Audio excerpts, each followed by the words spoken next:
Keberadaan perusahaan pembangkit listrik tenaga air atau PLTA Pakabaru membawa kerusakan, maksud kami Bakaru, membawa kerusakan lingkungan di Kabupaten Nrekang, Sulawesi Selatan pada Minggu 18 Desember.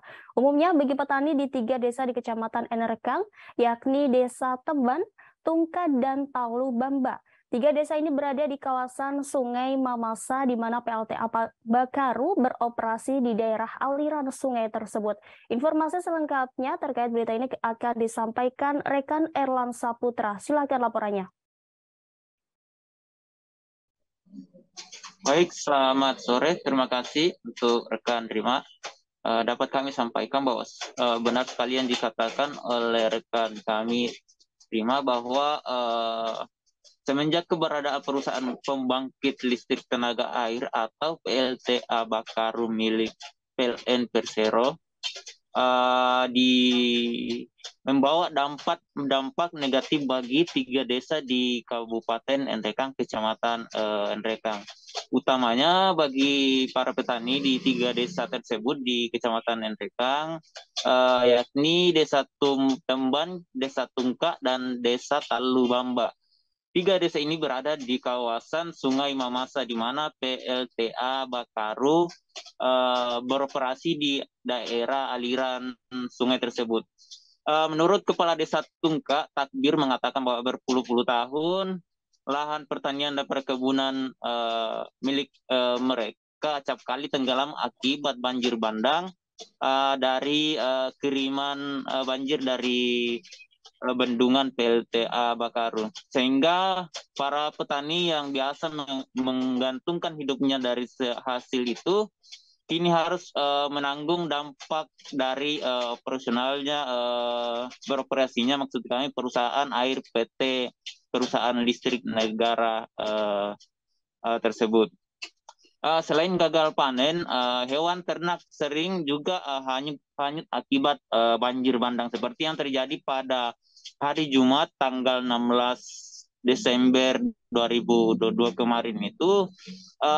Sepanjang bencana terjadi di 3 desa ini, yang paling parah itu banjir bandang yang terjadi pada hari Jumat yang lalu, hingga mengakibatkan ratusan hektar jagung dan lahan yang ada pertaniannya dan tanaman jangka pendeknya itu terancam gagal panen untuk tahun ini. Selain menghanguskan lahan pertanian atau perkebunan milik warga, tercatat ada 18 ternak sapi milik warga yang ikut menjadi korban dari bencana kiriman dari PLTA Bakaru Pindrang ini. Menurut Takbir, disebabkan juga karena warning system milik PLTA Bakaru ini sejatinya tidak berfungsi pada saat bencana banjir bandang kemarin itu.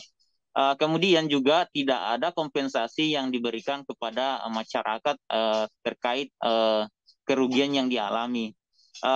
Dari Kepala Desa Tungka juga mengatakan bahwa pada tahun 2019 yang lalu itu karena dilakukan rapat dengar pendapat beserta dengan pihak perusahaan dan anggota DPRD tingkat Provinsi Sulawesi Selatan untuk bagaimana supaya ada ganti rugi yang diberikan kepada masyarakat. Namun pada tahun 2022 sampai saat ini tidak ada tindak lanjut dari perusahaan PLTA Bakaru ini kepada masyarakat. Atas kerugian yang dialami pada para warganya ini, akibatnya para petani yang sejatinya bergantung sebagai seorang peternak dan petani itu terancam tidak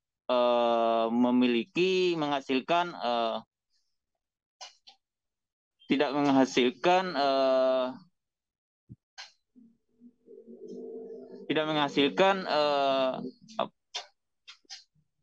lahan pertanian. Kemudian juga hal yang disampaikan juga oleh Kepala Desa Temban yang mencatat sekiranya ada belasan ekor ternak dan 50 hektar lahan pertanian mereka itu gagal total akibat banjir bandang yang dialami mereka kemarin, sehingga mereka mengharapkan agar pemerintah Kabupaten Nrekang agar kiranya bisa memperhatikan masyarakat yang terkena dampak dari banjir bandang kemarin. Saya kembalikan ke Saudara Rima. Terima kasih. Assalamualaikum warahmatullahi wabarakatuh. Baik, terima kasih atas laporannya rekan Erlan Saputra. Selamat bertugas kembali. Terima kasih sudah nonton. Jangan lupa like, subscribe, dan share ya.